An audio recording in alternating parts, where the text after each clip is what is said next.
Magandang umaga mga classmates! Ganito ako pag nagpa-priming. So ang una kong ginagawa, nagpapaligo ako ng mga isasalang ko sa breeding. Ang gamit kong shampoo nila ay wash out.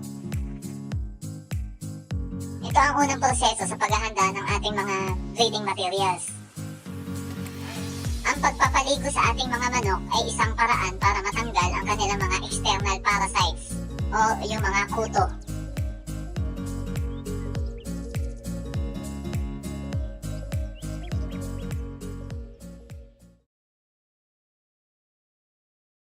Magandang araw mga classmates. So habang hindi pa ganun sila katayo, bawasan natin ang balahibo sa bandang puwitan.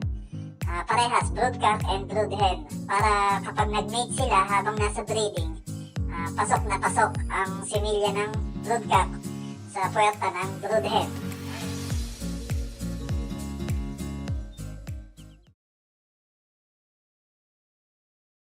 Magandang gabi mga classmates. So time check 6 PM. Nakapasting na yung mga broodcock at broodhen na ating isasalang sa breeding. Ngayon, pupurgahin natin silang lahat. Ang gamit natin ay ang Woman tablet. Ang pagpupurga sa mga gagamitin nating materyales bago natin isalang sa breeding ay napaka-importante. Dahil dito natin na pupuksa sa loob ng kanilang mga katawan ang mga internal parasites tulad ng mga bulate. Magandang araw mga classmates. Ngayon ay magbabacteria flushing tayo sa ating mga manok. Ang gagamitin natin ay ang Tremoxyl tablet at Tremoxyl powder.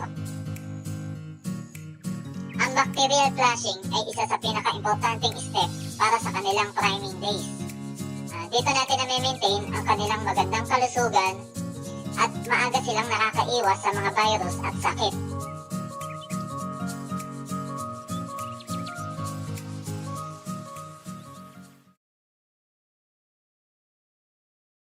Magandang araw mga classmates. So ngayon magtuturo tayo ng B-Complex Pexan XP.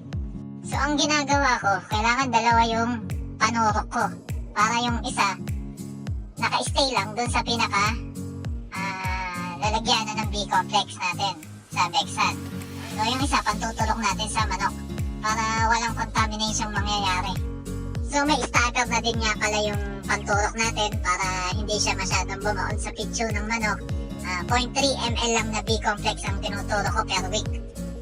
So pagkatapos nito, kinabukasan pwede na natin isalang sa breeding ang ating mga broodcock at mga broodhen.